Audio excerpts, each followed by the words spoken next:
Whether you're looking for answers to specific life questions or seeking to become the best version of you possible, welcome to the Mental Breakdown and Psychreg podcast, where we offer insight, information, and strategies based upon research and years of practice as clinical psychologists. So sit back, have a listen, and get connected with our hosts, Dr. Berney Wilkinson and Dr. Richard Marshall. Welcome back. Today, you're already laughing. We just started. Oh, nothing. We always laugh about the how we start out the show, either right. Good morning or welcome back or welcome back. Welcome back. I got to come up with something. It's the way you new. do that. You can do it you do it the same way, and welcome back. And it's funny. It's like, okay, let's. Get you know going. what? I'm an energetic guy. You're a creature of habit. Or an energetic guy. You're an energetic. You're an energetic sort. I'm an energetic creature of habit. You are. All right. So, what's today? Today we're going to talk about controlling your emotions, and this is an article that was posted on our blog, Psychreg, right. by Dr. Scott Tretinero, and he's here in Florida. Right. He's like in the same state we are. I didn't realize it until after I read it, and I went through it and everything, and I said, "Oh my gosh, this guy's a neighbor." Yeah, he's not too far away. Right. And he talks about the control of our emotions and how important it is that we work hard to sort of regulate our emotions. And we talked about it before when we were going through our developmental stages. Right. We talked about the importance of developing emotional regulation during early elementary. Right. But there's lots of other reasons that we need to do it as well. And he rightly points out at the beginning of this article that emotions, we are first and foremost emotional creatures. Correct. You know, we have the ability, the biological ability to control those emotions. Mm-hmm. We are not just emotional creatures. We can inhibit. But we are, by and large, we are emotional creatures. And our emotions are the main motivators of our behavior. Right. If you're angry, you act this way. If you're frightened, you act this way. If you're happy, you act this way. And he's right about that, that our motivations guide our actions. Right. I mean, our emotions motivate us to action. Right. Okay? And that part's true. So given that, it's important that we do control our emotions so that we control our actions. Right. He's right about that. And I think that one of the things that we hope to teach our children, I know that we work to teach patients, even adults who have some difficulty with this, is first understanding how to recognize your emotions.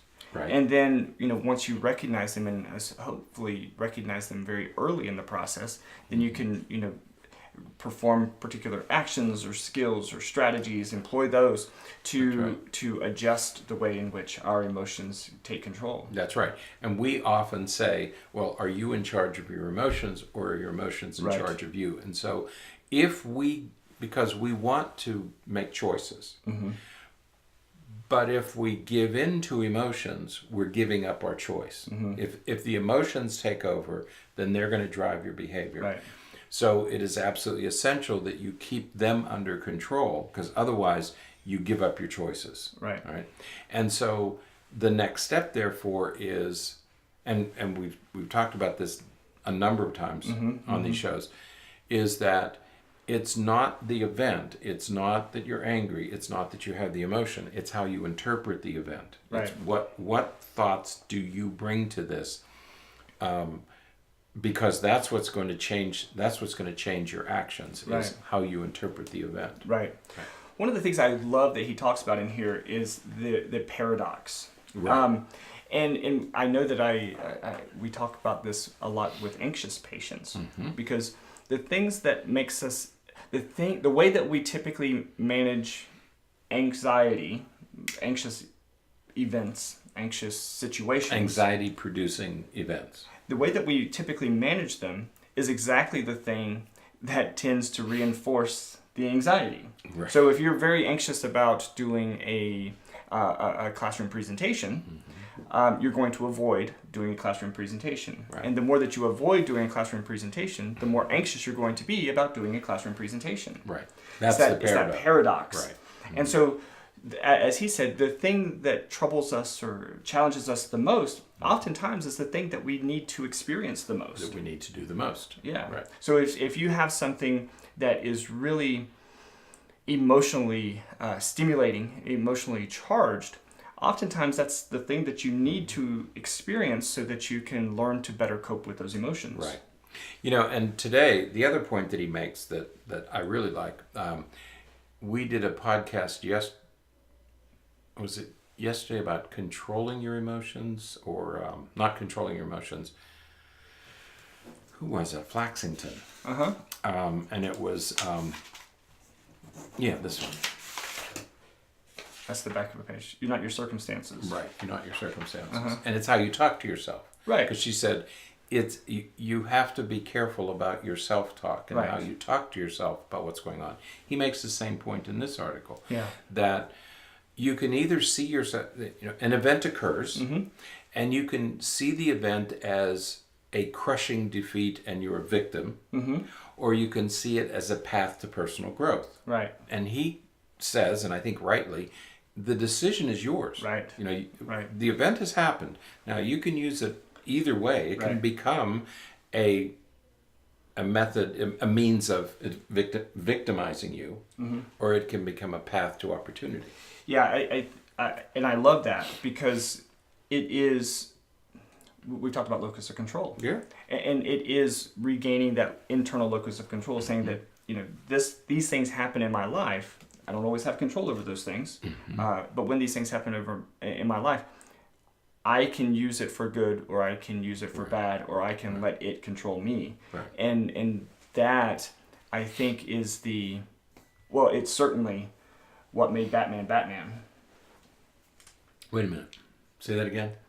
Because that was Did you like I got that? whiplash. Did you? I did. Well, I mean, you took a sharp turn. Go ahead. Do that again. Start at the beginning. something bad happens. Bad? Something bad happens. something happens in our life. Okay. We can either use it for good, use it for bad, Right. or we can allow that thing to control us. Right.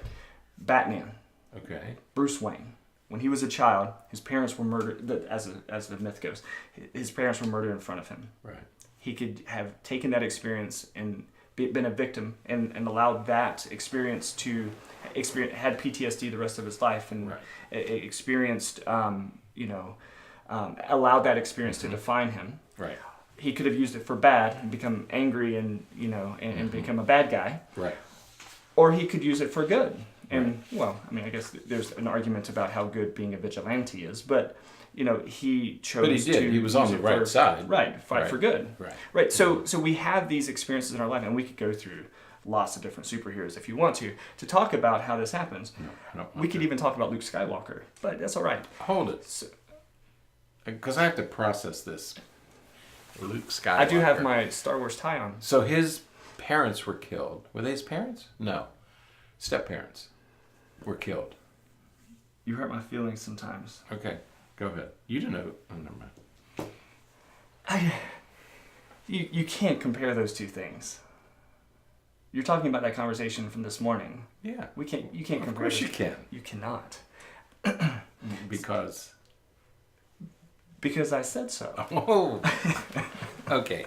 No, but that's the basis of many myths and stories and superheroes and sort of these models that we use, is that something tragic happens in your life, and there are those who become villains and those who become heroes as a result of that.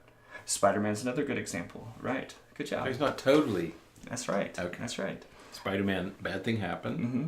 Yeah. Okay. And he turned it into good. But then you have other models that something similar happened to them and they became villains. Right. But it is a choice. It is a decision that we can make. We can't always decide if we're going to have PTSD as a result of a tragic incident. And not that this podcast is really talking about those significant of events. Right. But we can't always make those kinds of decisions because that's something biological that happens to us. We can choose to receive treatment or not, and that kind of stuff.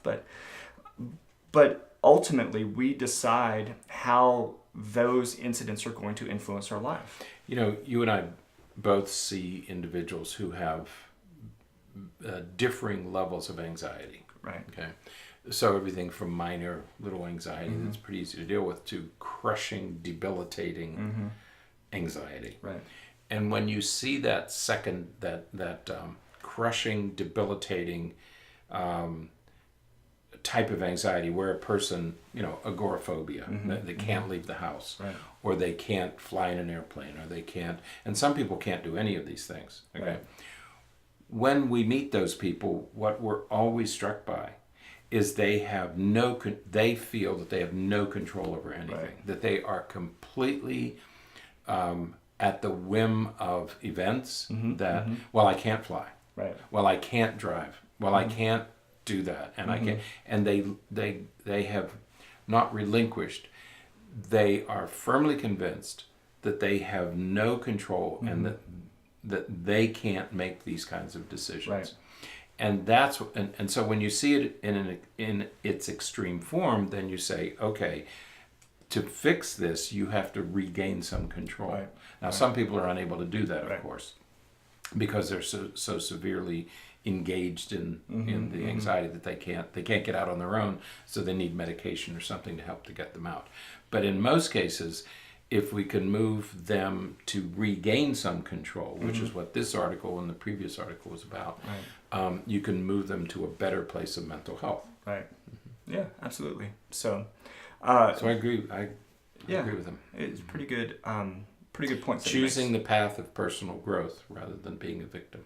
Absolutely. Yeah. So choose wisely. Choose Indiana Jones. The Last Crusade. Great job.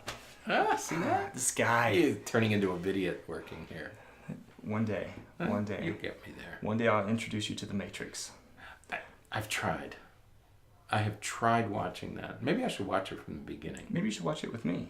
All right. Let's do that. Well, you don't have time. I'll make time for that. What are you talking about? Then I don't have time. Okay. That's more realistic. So, all right. Okay, we'll watch The Matrix. Okay. How many are there? 3. Some people don't like the second and third one as much. There are... You like The Matrix. You like The Matrix, don't you? I do. You know what we could do? We could do a whole philosophical set of podcasts about the Matrix. All right, what we're going to do, in Talk about existentialism. In a nod to you and Yannick, we should do a movie week and talk about different principles that are embedded in these different movies. You know what we could do? Because what I was going to do... We're talking about this on the podcast. What I was going to do is I was going to recommend to our readers a summer reading list. Oh, that's a good idea.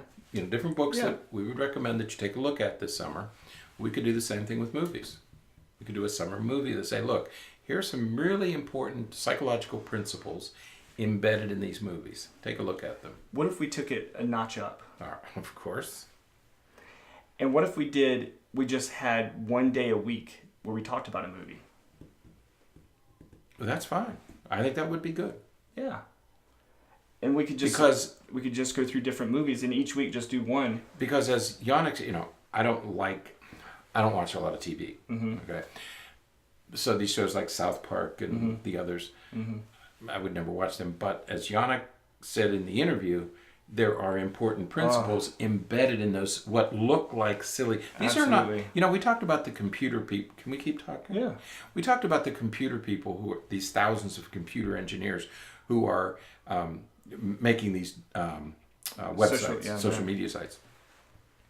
These people who write these TV programs are not stupid. Oh yeah, no. I mean, these are some smart people doing this writing, and so embedded in those programs are all these principles that we can pull out and discuss them here. It's a perfect forum to do that. Absolutely, absolutely. So we could. I'm game. Start thinking about that. What did my kids say? I'm down. That's legit. Lingo. That's legit. I'm learning that. All right. So folks, we'll work on this because maybe what we'll do starting next week, it should be our Friday podcast, because then people could listen to it on Friday. It'd be a little bit longer over the weekend, and then watch it over the weekend. Let's do that. So this Friday? Well, no, because we haven't prepared anything for this Friday.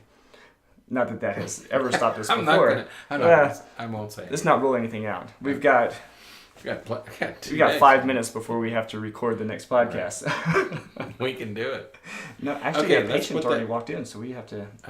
I don't know. Oh, that's right. It's 8:00. Yeah, so I don't know whose patient it is, so we'll have to see that. But that's an idea. Mm-hmm. We should come up with a list. So if you have a movie that you'd like for us to discuss, let us know. We'll start with some pretty good ones. There's a couple that are fantastic. I can't wait to talk about. I have a couple of ideas already. All right. Okay. I'm going to have to create a list of movies for you to watch. All right. So my kids are a little bit, because I've been asking them to turn on Netflix for me so I can watch these different things. I don't know how to do that. I can do it in my office. I can't do it at home. Okay. Makes me... All right. That's it for today. Okay. We just... Enough self-incrimination. I'm not going to be... No self-degradation. No self-denigration. Okay. So, but we did have a nice podcast meeting here on the podcast. So that was great. So this is usually how our podcast meetings go. Okay. Yes, no, yes, no. What day is today? Sunday. 1, 2, 3, 4. Oh, okay. This podcast is going to be posted on Thursday. Right. Mm-hmm. So we have one more. Okay. That's why we were thinking about, when you said this week for doing the movie, it would be the one that we record. Ah, that's next. Right. Well, I see. Yeah, I see what we already had an idea. You want to take a little more time? Well, we'll see. We'll talk about it now. We'll do. So we'll work it out over the weekend. That's right. Okay. All right. So until next time, stay happy, stay healthy, and forget to be afraid.